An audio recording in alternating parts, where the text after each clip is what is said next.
Good morning fifth class. ये आपका EVS में लेसन नंबर 16 है, हिस्टोरिकल मॉन्यूमेंट, ऐतिहासिक इमारतें वगैरह। तो हमने लास्ट वाली क्लास में ताजमहल के बारे में पढ़ा, इंडिया गेट के बारे में पढ़ा, सन टेम्पल के बारे में पढ़ा था, मीनाक्षी टेम्पल के बारे में पढ़ा था, हवा महल के बारे में पढ़ा था, सिटी पैलेस राजस्थान के बारे में पढ़ा था और चार मीनार के बारे में पढ़ा था। हमने सबके बारे में पढ़ा था। अब हम आगे का पढ़ते हैं। There are many more historical monument in India. India में और भी ज़्यादा ऐतिहासिक इमारतें हैं। It is not easy to learn about all of them in one chapter. यह एक चैप्टर में इतनी सारी इमारतों के बारे में पढ़ना आसान नहीं है। ठीक है, फाइंड आउट करना है यहाँ पे 5 हिस्टोरिकल मॉन्यूमेंट के बारे में और उसके बारे में डिटेल्स लिखनी है। ठीक है, ये आपका वर्क है, ये आपको खुद से करना है कि 5 हिस्टोरिकल मॉन्यूमेंट की पिक्चर आपको ड्रॉ कर लीजिए या फिर पेस्ट कर लीजिए और फिर उनके बारे में कुछ डिटेल्स यानी कि एक पैराग्राफ लिखिए। उसमें क्या लिखेंगे कि उस हिस्टोरिकल मॉन्यूमेंट का नाम क्या है, किसने बनवाया था और उसमें उसे बनवाने में कौन कौन से मटेरियल का यूज़ किया गया था। ये आपको प्रोजेक्ट वर्क है, ये आपको करना है। उसके बाद है आपका we should take care of our heritage building. हमें अपनी विरासत में मिली हुई बिल्डिंगें, इमारतें हैं, उनकी केयर करनी चाहिए, उनकी देखभाल करनी चाहिए। People from different part of world come to see these monument and buildings.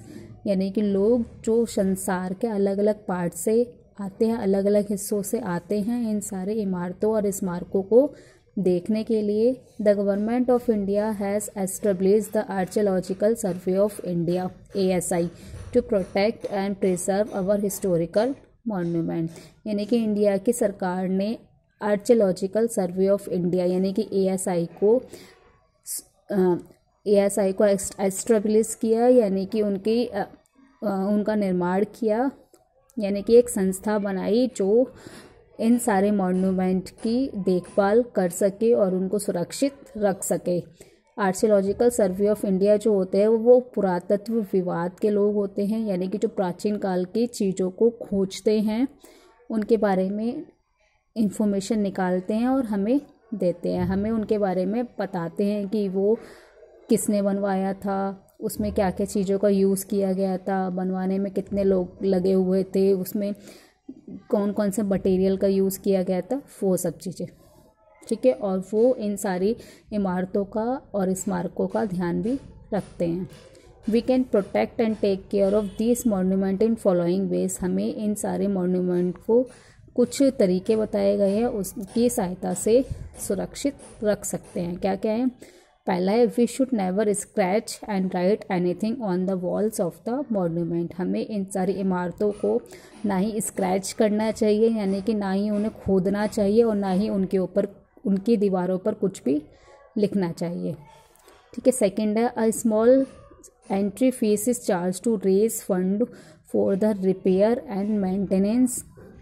We should purchase entry ticket, यानी कि हमें एंट्री टिकट को ख़रीदना चाहिए क्योंकि ये छोटी सी एंट्री फ़ीस होती है जो अगर हम उस टिकट को ख़रीदते हैं तो जो हम उन्हें पैसा दे रहे हैं वो पैसा उनको रिपेयर करने में यूज़ किया जाता है कि अगर वो कहीं से टूट गई हैं तो उसमें उन पैसों का यूज़ कर लिया जाता है। Do not litter these places. इन सारी जगहों को हमें गंदा नहीं करना चाहिए। We should not steal statue or any part of this monument. इन सारी इमारतों में से कोई से भी स्टैचू को या फिर कोई से भी पार्ट्स को हमें चुराना नहीं चाहिए। We should not do any harm to this monument. हमें इन सारी इमारतों को कहीं से भी नुकसान नहीं पहुंचाना चाहिए। Damaging this monument is a punishable act. अगर हम इनको डैमेज कर देंगे, नष्ट कर देंगे तो हमें उसकी सज़ा मिलेगी। तो ये चैप्टर आपका यहीं पे ख़त्म होता है। आई होप आप लोगों को समझ में आया हो। यहाँ पे कुछ पिक्चर्स दे रखी हैं, ये सभी आपको पता होगा। इन पिक्चर्स को आपको पहचानना है और यहाँ पे उनके नाम लिखने हैं। ठीक है, जैसे गोल्डन टेम्पल है, ये लोटस टेम्पल है, इस टाइप से आपको इन सारी पिक्चर्स को पहचानना है और उनके नाम यहाँ पर लिखने हैं।